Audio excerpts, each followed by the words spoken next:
প্রিয় ভাইয়েরা, যার থেকে নিজেকে বড় মনে করতেছেন, নিশ্চয়ই আল্লাহ তাআলা ওনার থেকে আপনাকে বেশি নিয়ামত দিয়েছে, এটাই তো। আল্লাহ হয়তো আপনাকে বেশি বুদ্ধি দিয়েছেন, ভালো কথা বলতে পারেন, আপনাকে সম্পদ বেশি দিয়েছেন, আপনাকে একটা ভালো পজিশন দিয়েছে, মান সম্মান ইজ্জত দিয়েছে আরেকজনের থেকে। আপনি মনে করতেছেন ওর থেকে আমি ভালো। এই তো, এটা আপনাকে কে দিল?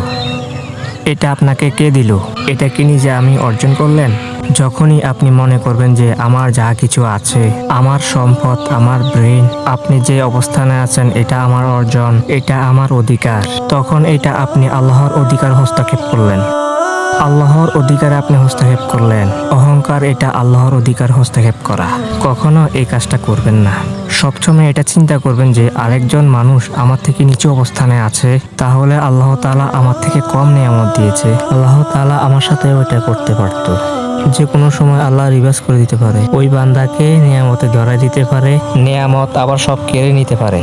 যে কোনো সময় এটা হতে পারে। সো অহংকারে তো কোনো সময় নাই। আপনি শুকরিয়া করেন, আল্লাহর কাছে শুকরিয়া করেন যে আল্লাহ আপনি আমাকে এত ভালো রাখছেন। আপনি চাইলে এই যে কত মানুষ একদম নিজের উপর লাইফ বিট করতেছে, তাদের মতো আপনি আমাকে করতে পারতেন। সেটা না করে আপনি আমাকে সম্মানিত করেছেন। আমাকে যা দিয়েছেন আলহামদুলিল্লাহ। শুকরিয়া করলে আল্লাহ তাআলা বাড়িয়ে দিবে।